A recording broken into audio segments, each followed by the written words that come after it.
Upasama Prakarana, Chapter 3, The Story of Bali the Great.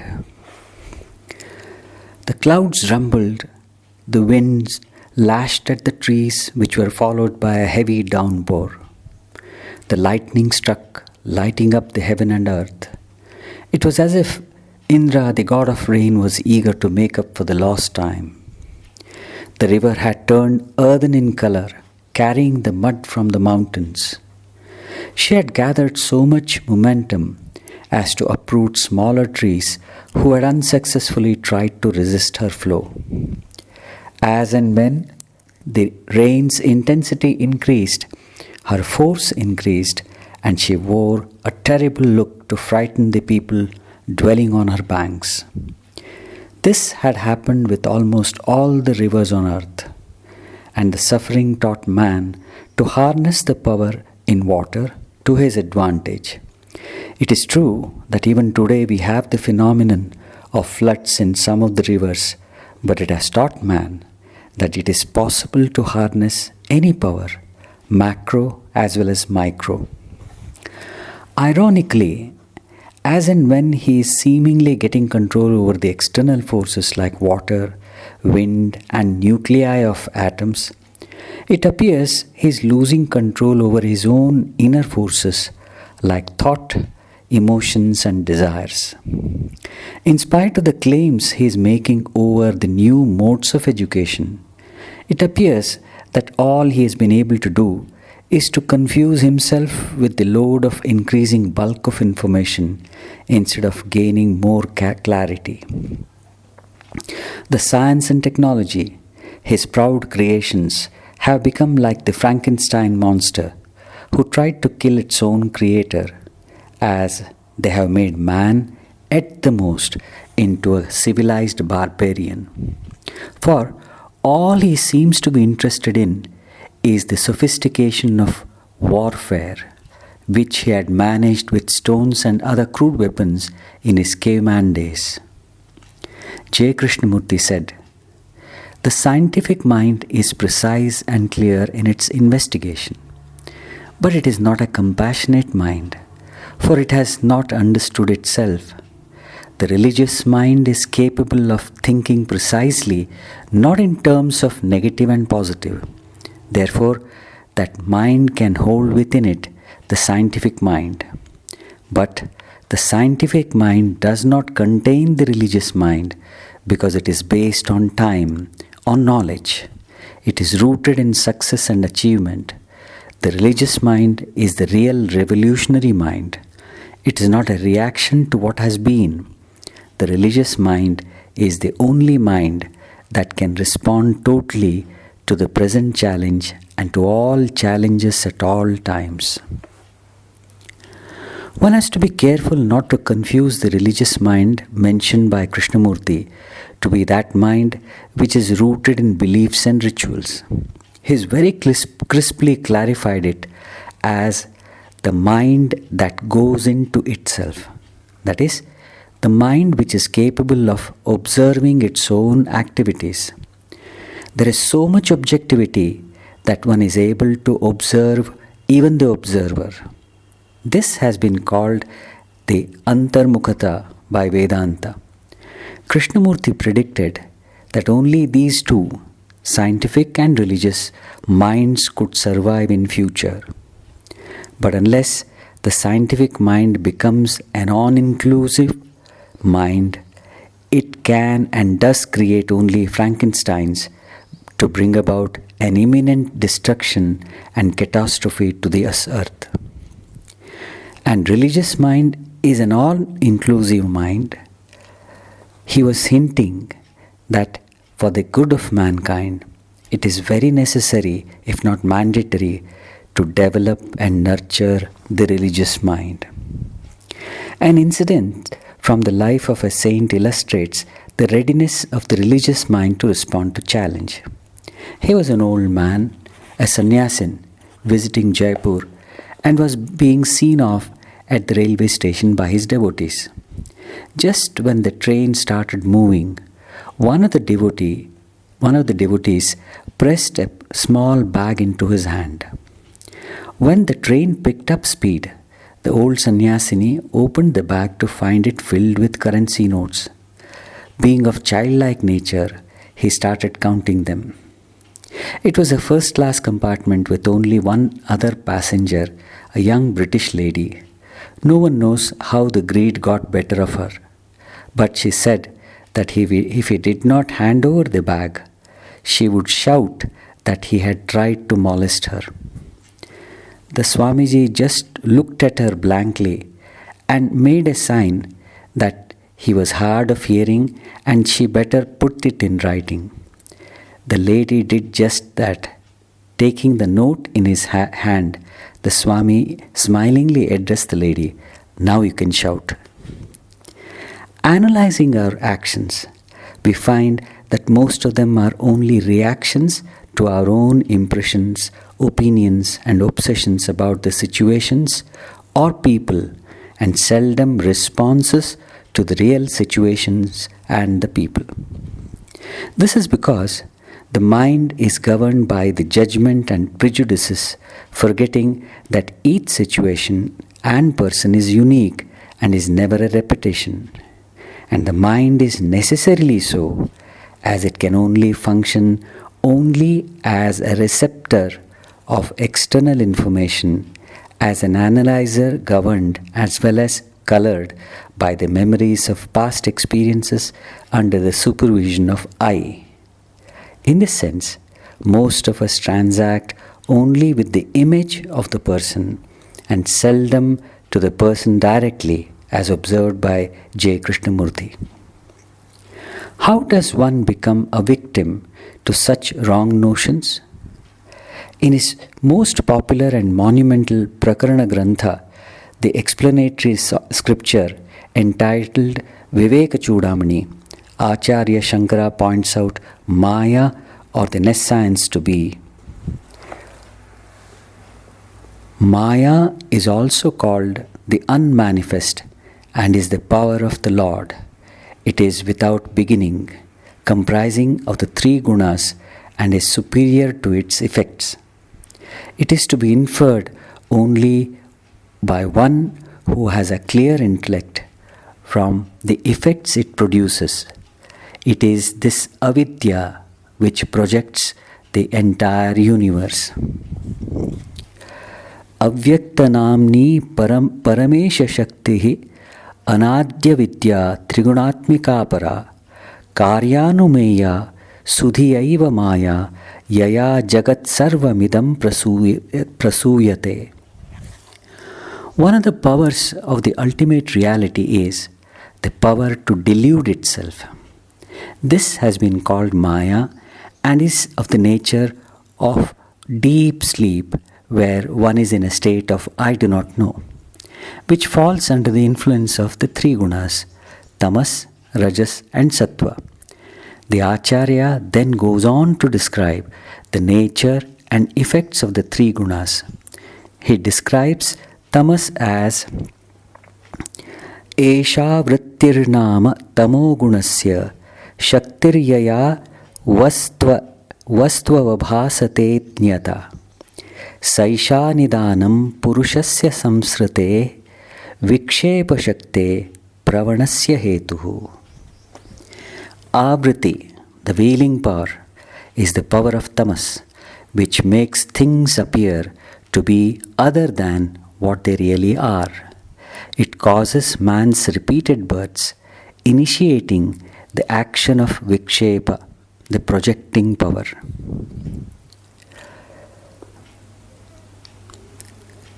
Abhavana va vipirita bhavana asambhavana viprati taptirasyaha samsargayuktam navimanchati dhruvam vikshepa shakti kshepa yatyanajasram. Absence of correct judgment or contrary judgment, lack of definite belief and doubt, these certainly never leave one who is under the influence of avriti. This, along with the vikshepa, gives endless trouble. Avarana, the veil, appears to be the causal problem which in turns give way to Vikshepa. The nature of tamas is bondage through ignorance. Man gets totally bound due to rajas. When the Acharya takes up the Rajoguna, he writes, Vikshepa Shakti Rajasakriyatmika Yattaf Pravritti Prasrita Purani Ragadayosya Prabhavanti Nityam Dukkhadayoyo Ye Manaso Vikaraha. Rajas is Vikshepa Shakti, the projecting power. Activity is its nature. From it, the initial flow of activity has originated, and also the mental modifications such as attachment and grief are continuously produced. Desire, anger, greed, hypocrisy, arrogance, jealousy, egoism, envy, etc. are the dreadful attributes of rajas from which the worldly tendencies of man are produced. Rajas is therefore the cause of bondage in life. Since the nature of rajas is bondage through activity, it drives man under its influence to the tiresome activity characterized by egoism as well as egotism. A shloka from the Bhagavad Gita says, Yattu kamepsuna karma sa ahankarena va punaha kriyate bahulayasam tadraja samudahritam.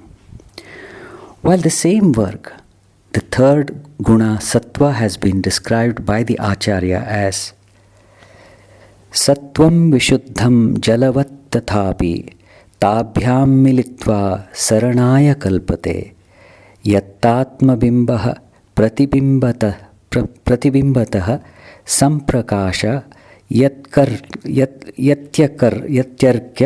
Ivakhilam Jadam. The pure sattva is like clear water. Yet, in combination with rajas and tamas, it provides for the transmigration. But when the light of self gets reflected in sattva alone, then, like the sun, it lights up the entire world of matter. Manifestation of ahankara happens to be under the influence of three gunas. So it has all the characteristics mentioned by the Acharya. But Avriti and Vikshepa are really noteworthy in the sense that understanding them will help the seeker in learning to observe the mechanism of involvement as well. The first activity of the mind, or rather, the activity which creates the mind, is the act of constriction or the act of focusing. This is more or less in all activities of the mind. This constriction in turn limits the scope of understanding, not unlike the horse with blinkers on is capable of seeing only the front. The explanation of Adi Shankaracharya no doubt is very clear and exhaustive, but no one has explained the nature of three gunas so simply as Sri Ramakrishna had through his parable of three robbers. Sattva, no doubt, has the capacity to point out the truth. Still, it's a thief. Seeker has to overcome the influence of rajas and tamas, taking the help of sattva. As Vashishta says, the seeker to eliminate the impure vasanas with pure vasanas. And Acharya Shankara seems to suggest that one has to overcome the vikshepa and make the mind calm, and then one is able to allow the wisdom to dawn in her or his consciousness. Sage Vasishta told Rama that one has to eliminate all impurities of the mind like desires and fear to become a recipient of moksha. He said that if it's not possible to control the desires, etc., directly, one can attain jnana through the path followed by Bali the Great, through his intelligence. He continued when Rama asked the sage to be enlightened about the nature of that course. There once lived a matchless Asura king by name Bali, reigning the Patala like an emperor. He made the whole world tremble with his prowess and was able to humiliate even the gods. Being the son of noble Virochana, he ruled for many years. One day, he ascended to the topmost story of his luxurious palace and reflected with disgust for the material pleasures of samsara. With all his so-called material achievements, the pleasure he had been deriving were not only momentary but repetitive. He wondered as to why even the intelligent persons do not get disgusted with them and are not ashamed to seek such enjoyments again and again, and to waste years and sometimes lives. With all the comforts of living, the quality of his life had not improved. He discovered that he was under the influence of restless action. Contemplating thus, he tried to seek that which is permanent and free from all illusion and activity. He was overwhelmed with joy as he remembered the conversation he had with his respected father, Virochana, at that very spot. On his request to remove his doubts, omniscient Virochana, the father, had replied by telling him a story. There is a beautiful country which is unlimited, all-pervading, and without any precincts. That is the source from which everything has arisen and into which everything gets absorbed. In this country, there exist neither the five elements, nor hills, nor forests, nor holy places, nor devas, nor any other ancient souls. The name of the king is Mahadyuti, the great effulgence, who is omniscient, all-pervading, and cause of all and perfectly quiescent and full. He is silence itself, and the actions happen around through the minister appointed by him. The moment minister thinks of a thing, though non-existent, it appears instantaneously. Though existent, it disappears mysteriously. This minister does not have the power to enjoy anything on his own, nor does he know anything by himself. Though he acts in presence of the king is always alone. On listening to the story, son Bali inquired the nature of the resplendent country without any mental disease and boundary, and the means of attaining it. He also wanted to know more about the king as well as the minister, and the method of conquering the minister.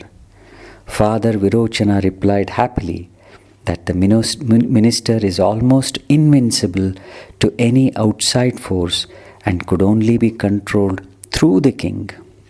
In order to dispel the doubts, Virochana proceeded to explain what the king, the minister, and the country symbolize. The country stands for incomparable and eternal moksha. The king is the Atmic reality, inseparable from moksha. His creation, the minister, typifies the mind. The mind can only be controlled skillfully through the development of complete vairagya, the divine disinterest, and asanga, non-attachment. Persons without any idea of the wisdom that is contained in the true jnana books maintain that our four parts into which they divide the actions of the mind or time, two parts are to be devoted to sensual objects, a quarter to a study of jnana books, and the remaining quarter to the worship of the blessed Acharya. But the partial knowers maintain that two quarters are to be devoted to the contemplation and worship the Acharya, a quarter to meditation upon the truth contained in the Jnana book, and the remaining to the actions of organs.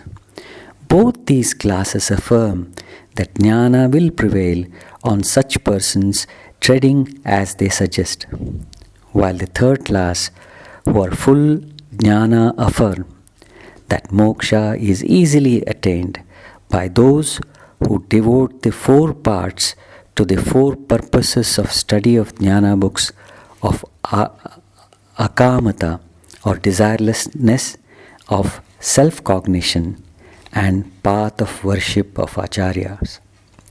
Saying thus, Virochana blessed his son Bali that he may attain moksha through intelligent subjugation of desires through Atma Vichara, as through subjugation of senses with Vairagya, Atma Vichara is induced, while Atma Vichara brings about the renunciation of desires. They are mutually dependent, like the full ocean and the clouds. Having earned wealth in proper ways, for looking after oneself and others without violating laws and observations of the country, one should, through the wealth, resort to the wise of rare sattva guna, and there attain vairagya, and thereby develop atmic inquiry. Bali was extremely happy to recollect the conversation he had with his respected father long time back, so he decided to act according to the advice of his father. Meditating upon himself, he started cogitating on the questions like, who am I? And what is my real nature? He reflected for a while and decided to invoke his Guru Shukracharya, who had cognized the reality, and inquire to act accordingly. Having closed his eyes, he meditated upon his Guru in true affection. Then Shukracharya, whose form was true Satchidananda Akasha, appeared before Bali. The king saluted, and having worshipped him, he laid bare his doubts. Shukracharya explained the king that all manifestations that we perceive, without any exception, are jnana only. All that is beyond our perception is again jnana only. That which is conditioned and that which is not is again jnana.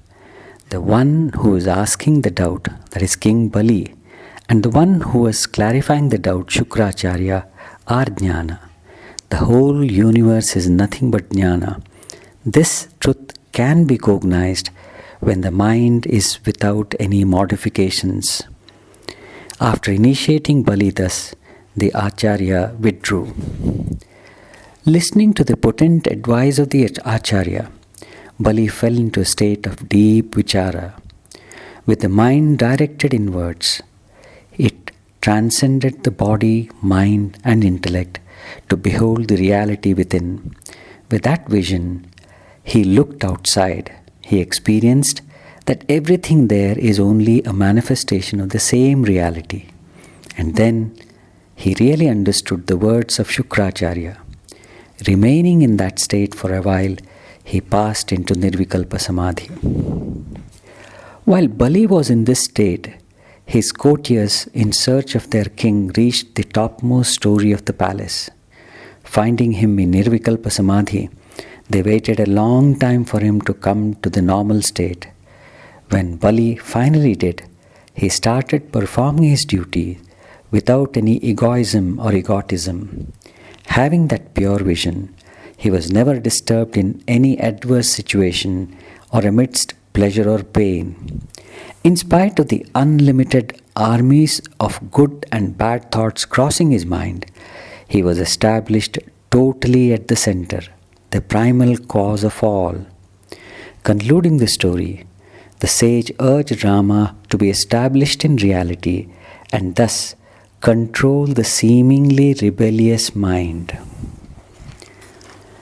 Most of us are familiar with the story of charitable King Bali's large-heartedness, his readiness to give everything in charity, of Lord Vishnu appearing in the form of Vamana, the dwarf, and seeking 3 steps, of Vamana covering the entire earth with his first step, the entire heaven with his second step, of Bali taking the Lord's third step on his own head, and ultimately his going down to Patala or nether region.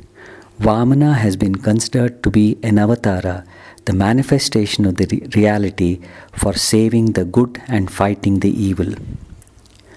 Bali means sacrifice, as he is represented in the story, and sacrifice can generate a lot of power, as evident through his invincibility and control over even the gods. But when even this sacrifice or charity is done only for the sake of nurturing the ego, it does have adverse effects as like arrogance, pride and indulgence. This story only symbolizes that the ego is ever ready to raise its hood with any or every act. Someone becomes a victim to pride because he is powerful, someone else to anger, other to austerity, and maybe some other person for righteousness or even humility. This is because the ego gets strengthened by any activity which has the doership behind it. But then, there are times when every one of us, without exception, has to face the basic questions, when one is forced to accept that there is this repetitiveness in the world of objects, experience, thoughts and feelings. At such times, one remembers one's father.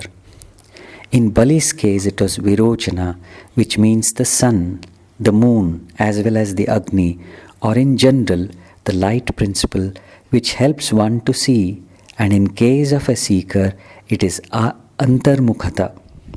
It helps the seeker in gaining the ability to do vichara, while Shukracharya is the guru principle in each one of us. He is considered to be the preceptor of asuras, the demoniac forces, able to guide and control the evil forces. The greatest evil is avidya, the ignorance, avrati, the covering. Through vichara, the mind changes its direction. The guru principle helps in knowing the all-pervasiveness of wisdom and to ultimately be in the state of Advaita, the no-otherness, which alone eliminates fear and all other evils. Even in the popular story, Bali's offering the earth and heaven to Vamana represents his transcending the gross body and subtle body respectively, while offering his head for the Lord to keep his foot symbolizes his transcending the ego for the achievement of quiescence. The three steps demanded by Vamana to Bali represent Shravana, listening, Smarana, remembrance, and Acharana, the practice. Sage Vasishta thus gives an indirect alternative for eliminating the desires and other fluctuations in the mind through this story. Here, the seeker is urged to observe the mind from the subtler level. The Bhagavad Gita describes the order of subtlety in the following shloka. Indriyani paranyahu indriyebhyah param manaha manasastu para buddhehe yo buddhe parasastu saha. The senses are subtler than the body. Manas is subtler than the senses. Buddhi is subtler than the manas. He, the Atman, is subtler than the buddhi. Consequently, we find that the senses can be controlled by the manas, which in turn can be controlled by buddhi, which can be controlled by the ahankara, which again can be controlled by self or the Atman. But one thing to be remembered is that one is able to go to the next subtler level only when the activity has slowed down at the grosser level, at least comparatively, which brings us back to the importance of developing vairagya. Floods in the rivers bring in destructions and spells havoc to the beings who come under its force. They inundate the villages in waters. They erode the soil and carry away the topsoil. but they also bring fresher soil from the mountains or from upstream. The floods are a great sight to the one who is on the hills watching. Similarly, the floods of desires, of lower appetites, of pride, of hurt, and other manifestations of ego sweeps away the common man under their influence. But for one who has constructed the dam of self control, they become a source of power. And for one who has transcended them by being in the subtlest level of Advaita, they are natural spectacles like the lightning or the dark clouds carrying tons and tons of pure water, or of birds in graceful flight, which only evoke pure bliss and joy.